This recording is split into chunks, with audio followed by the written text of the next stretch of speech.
Assalamualaikum warahmatullahi wabarakatuh. Salam kemerdekaan. Jumpa lagi dengan saya Karama Kiliang Indi. Bismillahirrahmanirrahim. Rabbi zidni ilman nafi'ah wa rizqan thayyibah wa amalan mutaqabbalah. Assalamualaikum warahmatullahi wabarakatuh. Salam sejahtera untuk kita semua. Shalom tabi'ah. Pada kesempatan hari ini saya ingin mengurai dua istilah sebagai bahan edukasi dan elaborasi kepada masyarakat, lebih khususnya kepada masyarakat Kabupaten Seram bagian Barat Provinsi Maluku, biar masyarakat tidak keliru, apalagi sampai salah dalam penamaan atau penggelaran terhadap pemimpin.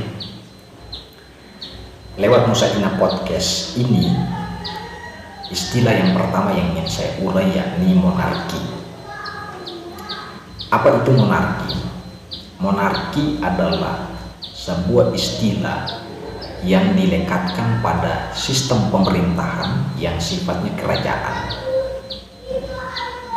Jadi, kepala pemerintahan dalam sistem monarki itu dinamai atau digelari dengan sebutan raja.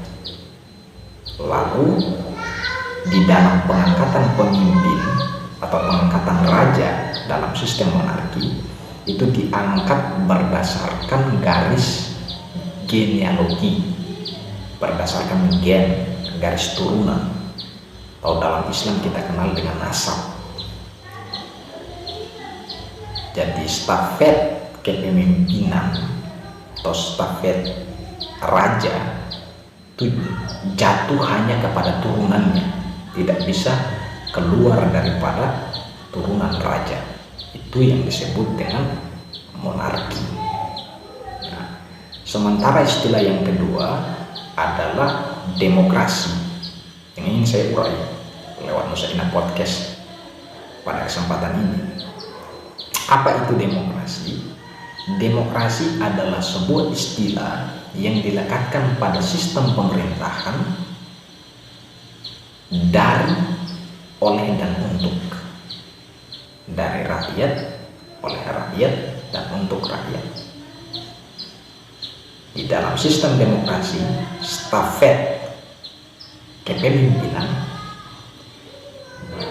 diberikan seterbuka mungkin kepada setiap orang.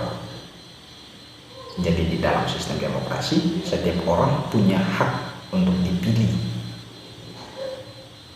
Begitu. Berbeda dengan monarki. Kalau monarki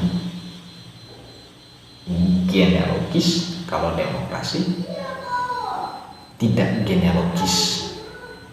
Jadi demokrasi dan monarki adalah dua sistem yang kontras pada dasarnya. Nah, kalau ditanya secara pribadi, saya lebih pro yang mana dari dua sistem ini? Secara pribadi, saya lebih pro demokrasi. Kenapa? Karena demokrasi memberikan kebebasan kepada setiap individu, kepada setiap orang untuk dipilih oleh orang lain. Jadi di dalam sistem demokrasi tidak ansih terhadap orang-orang tertentu. Tidak ansih. Dia terbuka, dia bebas kepada semua orang. Lalu di dalam demokrasi pula kita bisa melakukan check and balance. Jadi ketika terjadi abuse of power, kita bisa tegur pemimpin kita. Karena memang di dalam sistem demokrasi, vox populi vox dei, suara rakyat adalah suara Tuhan. Berbeda dengan sistem monarki. Kalau monarki itu masyarakat diminta untuk samikna wa ata'na kepada pemimpin. Lalu di dalam sistem demokrasi, pemimpin bukan penguasa, tetapi pemimpin adalah telangkai daripada masyarakat. Nah, ini adalah uraian singkat tentang demokrasi dan monarki. Jadi sekali lagi saya ulang, demokrasi adalah sistem kerakyatan, monarki adalah sistem kerajaan. Monarki tidak memberikan ruang kepada semua orang yang hidup dalam wilayah tertentu untuk dipilih, hanya kepada orang-orang tertentu yang senasab dengan pemimpin terdahulu, sementara demokrasi memberikan ruang itu. Biar masyarakat paham mana yang demokrasi, mana yang monarki, kira-kira begitu. Nah, lewat video ini, Nusa Podcast ini, kalau nanti ada yang tidak sependapat dengan uraian saya tentang demokrasi dan monarki ini, bisa disampaikan lewat komen, lewat kolom komentarnya. Sekian, kurang dan lebih saya mohon maaf. Billahi taufiq wal hidayah. Wassalamualaikum warahmatullahi wabarakatuh.